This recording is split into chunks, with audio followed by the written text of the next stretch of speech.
Last year, I moved into a tiny apartment in an old building downtown. The place had character, creaky wooden floors, vintage fixtures, and a draft that could chill you to the bone.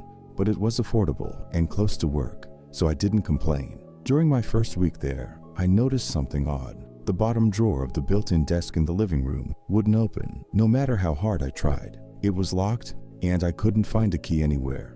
I figured it was just stuck and didn't think much of it. A few months later, I was deep cleaning the apartment when I decided to tackle the desk again. This time, I noticed a small crack in the wood near the back of the drawer. With a little patience and a butter knife, don't judge, I managed to pop it open. Inside, there was a dusty wooden box wrapped in a faded ribbon. It looked like it hadn't been touched in decades.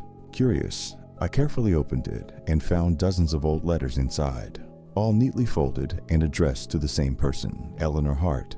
The letters were dated between 1942 and 1945, and all were signed by someone named Walter. As I read through them, I realized they were love letters, heartfelt, poetic, and filled with longing. Walter wrote about missing Eleanor, dreaming of their future together and the hardships of being apart during the war. But something felt off. The letters started out normal, but as I read on, Walter's tone shifted. He began apologizing over and over for something he'd done. He mentioned seeing someone else, a woman named Clara, and begged Eleanor for forgiveness. By the last few letters, Walter sounded desperate, even paranoid. One letter, dated November 1945, stood out. Eleanor, I know you're angry, and I don't blame you, but please, don't let Clara's words poison your heart.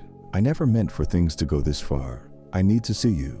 Meet me at the old oak tree, the one by the churchyard, on Christmas Eve. If you don't, I'll know it's truly over. Please, Eleanor, don't let this be goodbye.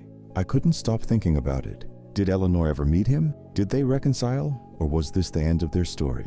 Out of sheer curiosity, I did some digging. I searched the local archives and discovered that a Walter Edwards had indeed lived in the building during the 1940s. But here's the twist. Eleanor Hart never existed in any public records. There was, however, a Clara Hart, a widow, who lived in the same neighborhood. She passed away in December 1945 under mysterious circumstances. The cause of death never officially determined.